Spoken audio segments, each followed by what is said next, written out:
Welcome to Belief Busters Podcast, where we change the world one belief at a time. True transformation happens when we question if the beliefs we hold are of truth, or simply someone else's belief that we have internalized as our own. I'm your host, Rev. Cherie Taylor-Jones, and I'm glad you could join us on the journey. Today, we are going to have a really interesting conversation. We're going to do a deep dive into something that's kind of surreal, but it's also happening in our society right now. Our guest today is Anthony Russo, who is a journalist and has found a calling in his most recent work, a book on cults and conspiracy theorists. And the book is called Dragged into the Light. He suggests that the disillusionment of Christian beliefs have people looking for things that aren't there. Ooh, this is going to be good, Tony. I just know it. Welcome. Thank you. Thank you so much for having me. I'm excited to talk about this. So one of the things that when we were doing kind of like the pre-interview chat, that really kind of struck home for me as far as what I think that your audience would be interested in is this idea that many of the people, if not most of the people that are now QAnon believers or people who believe in, the hardcore conspiracy theorists are either active or former members of just what I think we'd like to think of as like normal, maybe conservative, but certainly normal religious communities. These are Baptists, maybe some Seventh-day Adventists, but they don't start off as maniacs. These aren't people who are just way out of left field with their beliefs. These are people who are building on beliefs that they've had for a while, and building on commonly accepted Christian beliefs. And my argument is that as these beliefs start to fail them, they're looking rather than reevaluating, why they believe what they believe, they're looking for more evidence to make their beliefs true, particularly, the whole fire and brimstone and end times. Like the end times is really kind of what the book focuses on, or what the cults focus on, because the end times has been promised for so long and it keeps not showing up. Right. And every time it doesn't show up, now people are starting to wonder, well, maybe my preacher doesn't know what he's talking about. Maybe my church doesn't know everything that they said they knew. Otherwise, how come they keep saying the world's going to end and it doesn't? So you're suggesting that from the Christology of so many religions that Christ is coming again, that there has to be an end times for Christ to come again. And as people become more and more disillusioned with a teaching that is flawed, or at least they believe is flawed because they don't have, it's not producing for them. And this, one of the things I think I say in the book is like, imagine being disappointed every day to wake up and find out that the apocalypse hasn't started. Like, right. Most of us would really rather not be here. I wish the best for my grandchildren, my great-grandchildren, my great-great-great. I wish the best for my future family. I don't want, if there is an end times apocalypse, I certainly don't want to be present for it. I don't see any glory in that. And these are people who do, and they feel like they're missing out. But what's interesting is, instead of choosing to look at what the belief system that is possibly inaccurate or a belief that no longer serves them, they're holding on to this erroneous belief and then looking for pieces that can make it work. Absolutely. Yes. The apocryphal books of the Bible.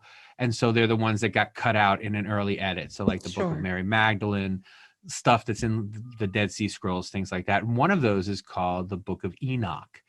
And the Book of Enoch reads kind of like a Greek myth, you know, and there are monsters in it. And then, and Hmm. what many of these people are saying is, well, the Bible we've been reading doesn't have enough end time stuff in it, but this book of Enoch, this is where the real truth is. And why are the churches hiding this from us? You know, rather than saying the churches thought it would be too nuts to include, Right. they're saying, oh, well, it must be the real truth, and they don't want us to know it because they want all the power and knowledge for themselves. It's a deep mistrust that both, I think, the churches in general and also, you know, our political leaders in general have vacated. You know, they've been willing to give up that sense of trust to serve whatever their ends are, and in undermining that trust, they've sent, I think, many people over the edge. What is it that drives these folks to not do that intensive introspection of looking at the belief system and the programming that we've gotten, you know, from the time that we're children to wherever we are now, and really wanting to do some reverse engineering and, you know, looking at it from that perspective, as opposed to going to this really dark place of cults and conspiracy theorism? For a while, the last project I worked on was called This Is War, and it was a podcast, and I interviewed a lot of combat veterans from Iraq and Afghanistan. And one of them said something to me. I've stayed in touch with a couple of them, and one of them said something to me really amazing recently, talking about how bad depression can get and how easy it is to slip into depression. And what he said was, misery is easy. Wow. And yeah, and when he said that, it really is. It's just easier to say, rather than to hope that things will get better, to admit that they're bad and look for when they're going to get worse, because you're less likely to be disappointed, and you're also, it doesn't take the energy that it takes to make things better. To let things get worse is so much easier. It's because in this case, you know, they're talking about, you know, going to seek psychological help for Hmm. PTSD. And you know, it's, you know, that means calling the doctor, that means getting an appointment, that means going every week, that means clearing your schedule, that means making an effort, right? And misery just means doing nothing and letting things get worse. So in the case of the conspiracy people, like, there are such things as biblical scholars. They are really, really, really bright people. You know, if you're a biblical scholar, you've got to know 4 languages, right? And Yeah. 2 of them can't be spoken anymore, right? You've got to know ancient Greek, you've Yeah. got to know ancient Latin. And Yeah. if you say that you're a Bible expert and you don't know those things, then I'm going to have a hard time believing you, because that's where the effort is. Like taking a book that you can get for free in any hotel in America and telling people what you think about it doesn't make you an expert on it, but it's easy to do, Sure. right? Taking 6 years of your life to delve into Latin and Greek and history and, you know, all of the political upheavals that helped shape the Bible, you Right. know, whether there is value in the stories is immaterial. I don't think that there isn't value in the stories, but saying that you get comfort from reading the Bible is different from claiming to be a Bible researcher and to have some extra knowledge that the rest of us can't get from just reading the book and sharing our opinion about it. Sure. Sure. What are the prevalent cults that seem to be an easy gateway for folks who have lost faith and trust in organized religion? Well, interestingly, one of the ones that I haven't written about yet, and I don't know if I have the wherewithal, but there are a lot of like self-help cults, and not merely people who have found, you know, interesting things that can help you make your life better. For instance, Nexium, right? Nexium is Right. is one of those kind of cults where, you know, a lot of the new agey type cults are just, it's just an easy way to relieve your existential crises without doing any work on yourself. You can just change the interpretation of the world and not improve your vision on it. And that is, again, that misery is easy, right? Well, I'll just follow this teaching for a while, and I can just listen to what they tell me, and then I'll be happy. And you are for a while, but eventually you need to do some work. And if you're not going to do the work to come to terms with the world around you, if you're just going to wait for people to tell you how to accept the world around you without you putting any skin in the game to see if it fits with your outlook, then you're going to go down to some dark places. So NXIVM is probably the most popular one. Sherry Shriner's wasn't so much and this is what makes QAnon a difficult problem, because Sherry Shriner wasn't a huge cult, but it was an effective one. It's not the reach, it's the message. And Sherry was very effective in amplifying a message that became part of the QAnon conspiracy, a group that you feel you owe allegiance to. It becomes harder to leave because that's where your friends are. Right. So, and you don't necessarily have to be in a compound. If every day on Facebook, you turn on Facebook or turn on Facebook, I'm going to pick on Facebook, and you read all these horrible things, or you don't think they're horrible, but you read all these things that other people think are horrible, but those are your only friends in the whole world, then it takes a lot to say, well, I'm going to give up all my friends in the whole world because I don't like what they say. A lot of times, especially with cults, there's always enough that you can pretend that the rest doesn't matter, right? Like, well, yeah, the government is out to get me. I don't know if I believe in reptiles, but I don't not believe in reptiles so much that I want to give up my whole friends. You know what I mean? I do, unfortunately, yes. Yeah, well, because I think we do that a lot. I think there are a lot of people who are in our friend circles, or a lot of times we're in a group and somebody's like says something and you're like, oh, well, I don't want to go home, but I don't want to hear just that. Let's change the subject. That kind of vibe. And then eventually you stop hearing the awful things as awful, and it changes your perspective. Your perspective changes as part of your effort to stay in the group, rather than because you're convinced of anything. And you often can't tell what you believe in your heart and what you believe in for the sake of staying in the group anymore. And that's what makes this so sticky, because it becomes part of your self-identity. Right. It's very hard to say that we made a mistake or an error in judgment. Yes, and I'm sorry, I didn't mean to interrupt. That's okay. That drives me absolutely bonkers. If you admit that you're wrong, what you're telling people is that you don't have the sense not to admit when you're wrong, and therefore you're not trustworthy. I don't know why it works that way, but once you hear it and you look around for it, it's very easy to see. And as you look at all of the con artists, they don't ever admit that they could be mistaken. Like, if you point blank ask them, you said this, they'll say, no, I didn't.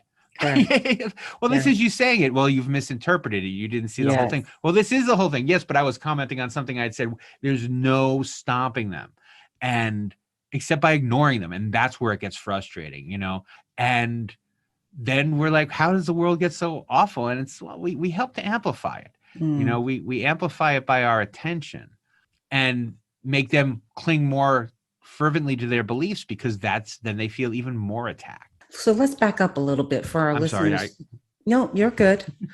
When we talk about Sherry Shriner or we talk about QAnon, give us a little history of that, please. Oh, sure. Absolutely. So Sherry Shriner was, she went to Liberty University. She wanted to be a talking head. She wanted to work at like CNN or someplace like that. She wanted to be the conservative voice for the new generation. And this is in the 1990s. She lives in rural America. She lives in Eastern Ohio, and she doesn't really have many resources.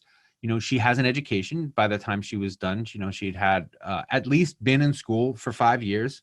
And so she starts trying to drum up business as maybe like an alternative evangelical kind of preacher. As a prophet, there's a group, and you can look them up on the internet. They're called the Prophecy Club, And it's kind of like a networking thing for people who are prophets. After 9/11, she bought a program, a computer program that came on a disc called the Bible Code.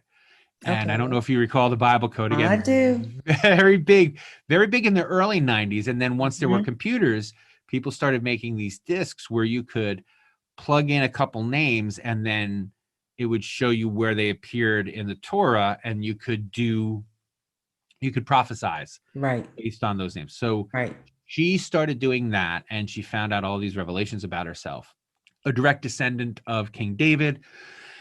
Later on, she would find out she was Jesus's sister, and she was preaching as if all this were true, and people were believing her as if all this were true. And the QAnon tie to both kind of grew out of the truther movement. Uh-huh. And I like to say this because I think it's very clever. Of all of the crazy movements, of all the movements in history, there are very few that we have a date for. But we do have a date for the truther movement, and that is September 12th, 2001. Right? As soon as the towers fell, people wanted to know what really happened, because it couldn't have just been simple. And that's where the thinking starts. It couldn't just be bad actors. There has to be something larger going on. It has to be the devil. It always has to be the devil. That's what it was in the Satanic Panic. That's what it was, in the 50s with juvenile delinquency. Kids were getting away from church and they Mhm. were being delinquents, right? And so as the truther movement and the internet kind of gained power together, it became it morphed into what has become known as QAnon, which is just kind of a catch-all for a bunch of conspiracies. The main ones are that there's a new world order, there are a group of people who control history and the Mhm. future and all the banks. Heads of all of these people have been taken over either by aliens or demons or some sort of external force, All even if right. that external force is just being beholden to someone else. They're not wrong. They're not wrong in that the rich and the powerful do not care about them. And Mhm. they're not wrong in that their governments would betray them and do lie to them. And they're not wrong that many of their preachers can't be trusted to tell them the truth about spirituality. Mhm. But it's not a bigger plan. The only thing they're wrong about is a bigger plan, but it has to be a bigger plan, because, as I was saying before, if it's not part of a bigger plan, then you have personal work to do. You have to find a preacher who you trust. You Right. have to work to elect leaders who represent your interests. You have to stop fetishizing the rich and the powerful and the famous, and that's too hard. So it's easier to say, well, the devil's doing it. What can I do to fight the devil here in my own house? That's a lot easier. I don't think so, but Oh, no, no, no. okay. Yeah. Yeah, no, that was hopefully that came across as a description, not Yeah. as a sermon. Yeah. I get that.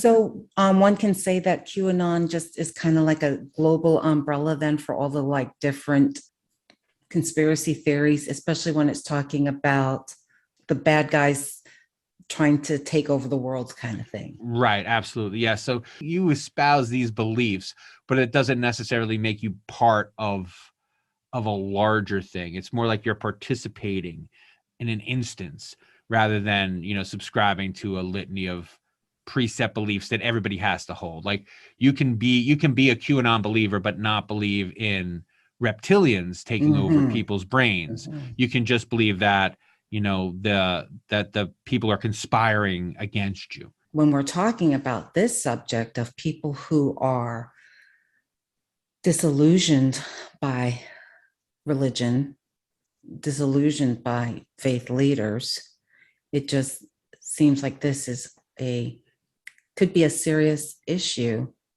If you think about the church going experience, I don't know. I think about one of the things that it always drove me crazy was when I would take my children to church, and you'd get in, you shake everybody's hand, you hug, you kiss, and you're all celebrating the wonder and the spirit of God. And then you go outside and you kill one another trying to get out of the parking lot.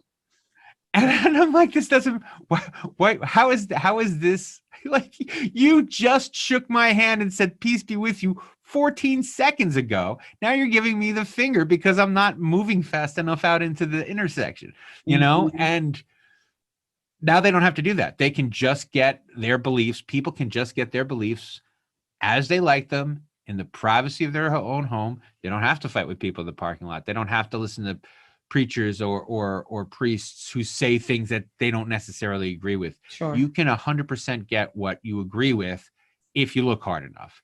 And if you look hard enough, there's someone saying exactly what you want to believe. And then you feel right. And so then you want to make sure that they keep doing it. So you want to support them financially so they can continue to tell you that everything you believe is true. That is how church loses its appeal. Like, part of the idea of going to church is being with other people who are like-minded. And I think we're increasingly drifting to this place. And this isn't even a conservative kind of thing, because I have very many liberal and progressive friends who are similar to same-minded. Like, I don't want to be around people who are just like-minded. I want to be around people who are same-minded. And we can't we can't agree to disagree about anything. Mm. If I have to agree to disagree, then I don't need to talk to you. I would rather talk to someone who I can always just agree to agree with. And again, it's a laziness. Misery is easy. You don't have to fight if you always agree with everybody all the time. And if you curate your friends and your social media experience and your life experience that way, then the only thing, your only misery is when you go to work, because, they let anybody at work.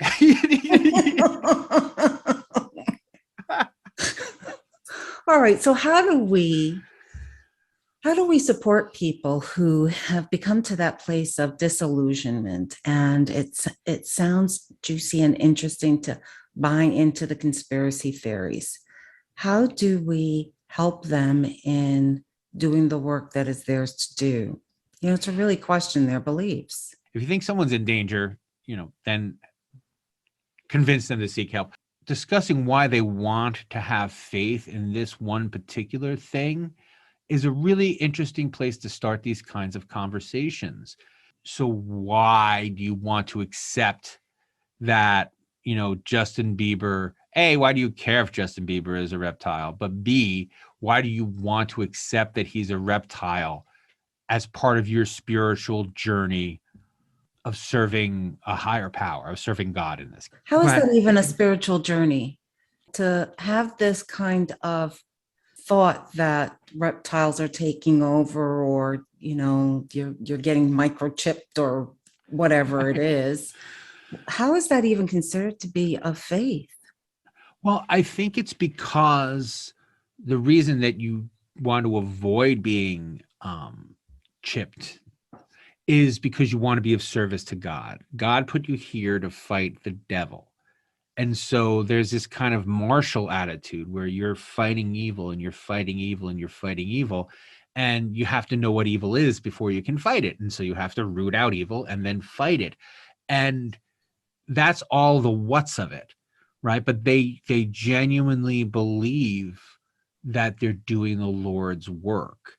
How does violence help, right? Mhm. How does belittling or turning people away, how does being mean help?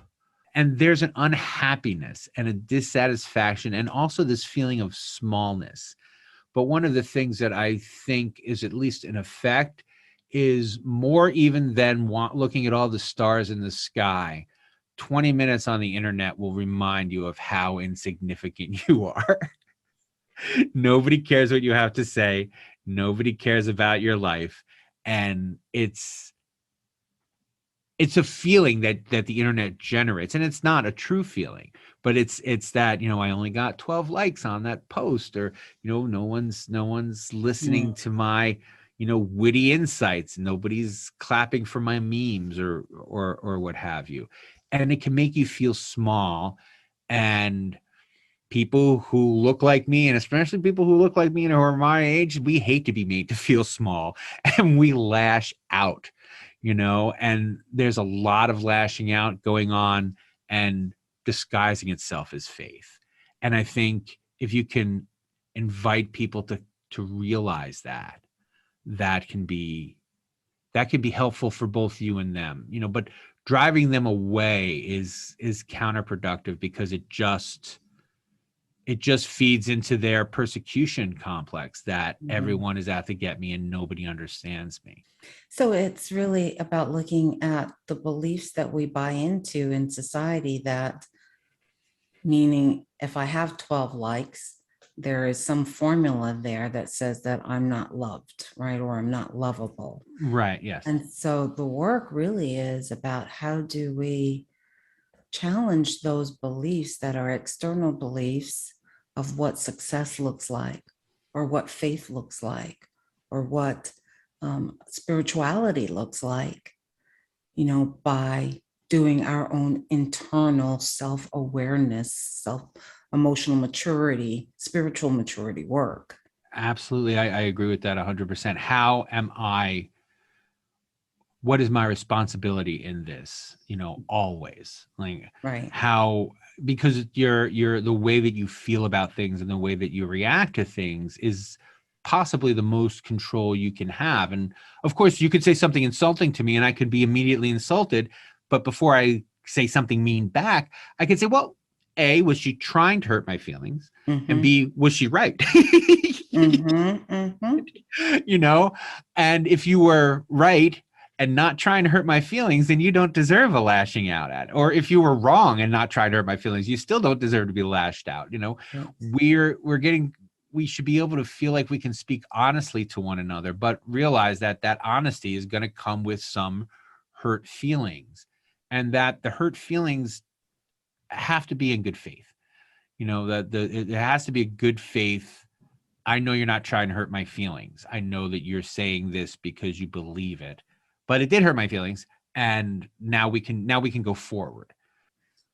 Well, I think some of the things that you said about how we behave with each other in society, it's very difficult right now because we've been so polarized. Yes. To just be able to disagree with each other and it not mean Armageddon, or it not mean that you're evil because you don't agree with the way that I see the world, right?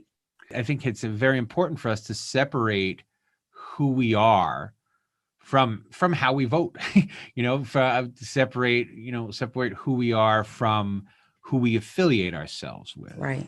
And that's really all about, again, understanding yourself. And that's so hard.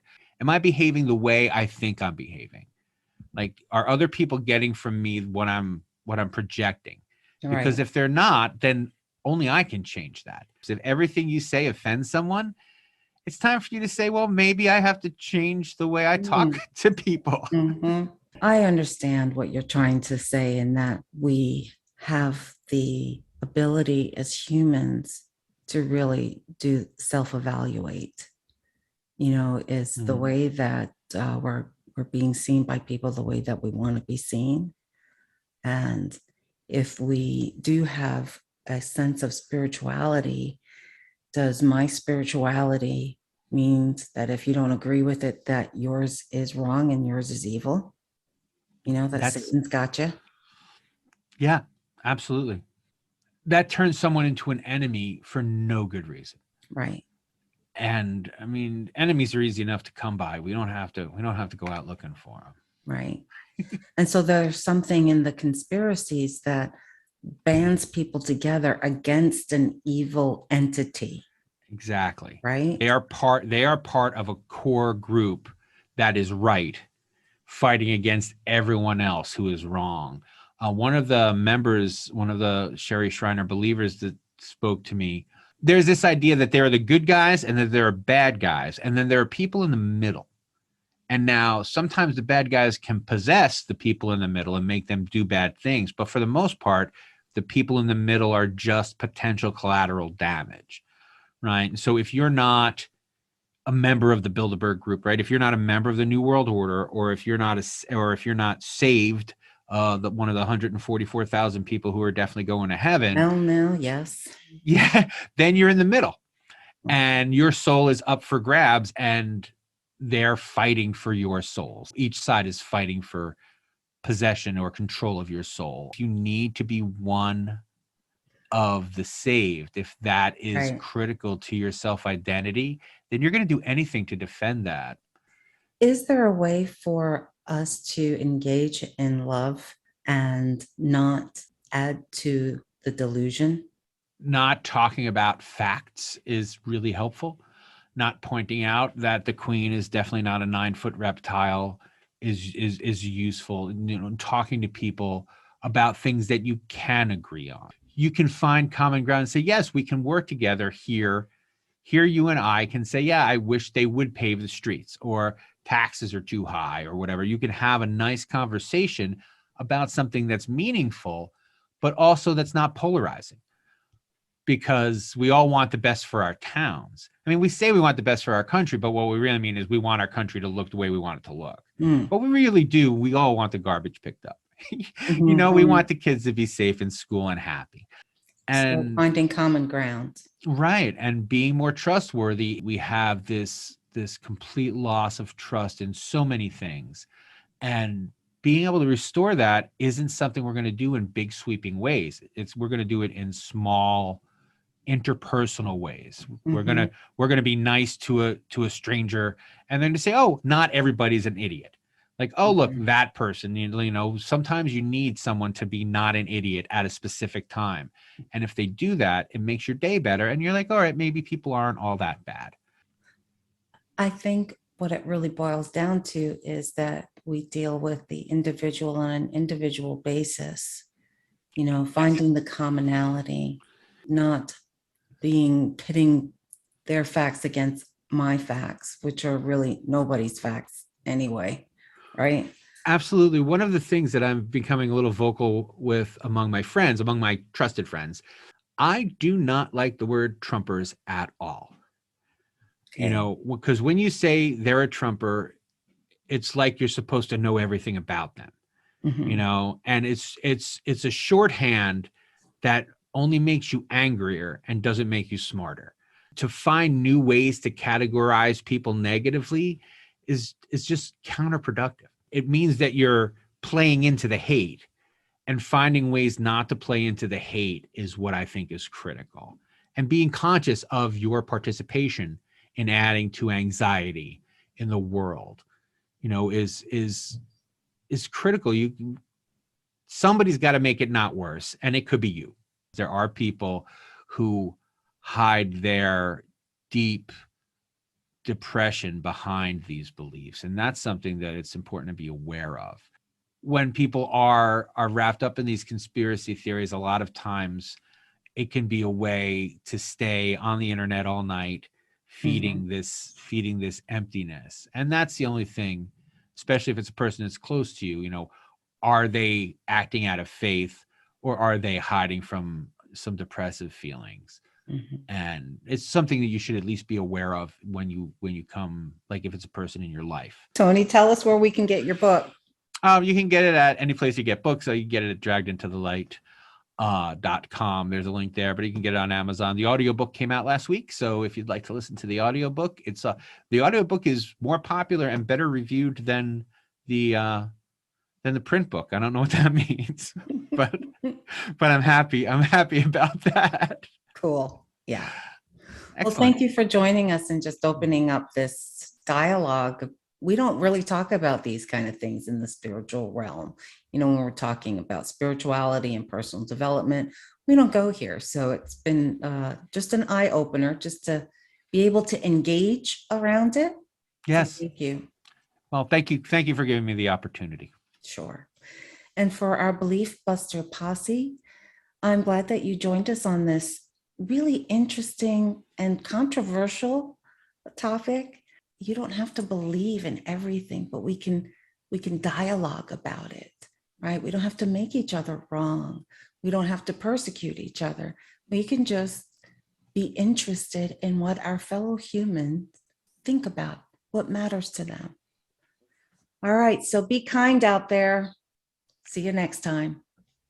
If you are enjoying these conversations about assessing your belief systems and how to transform outdated beliefs, then please subscribe and give us a positive review.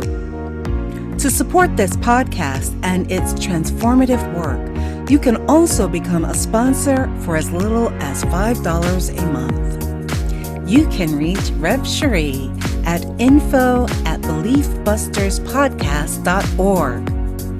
To continue on this journey of evolution, you can also get my book, Turning Your Why into Why Not, at Amazon or any other bookstores, which gives you practical tools to do this work.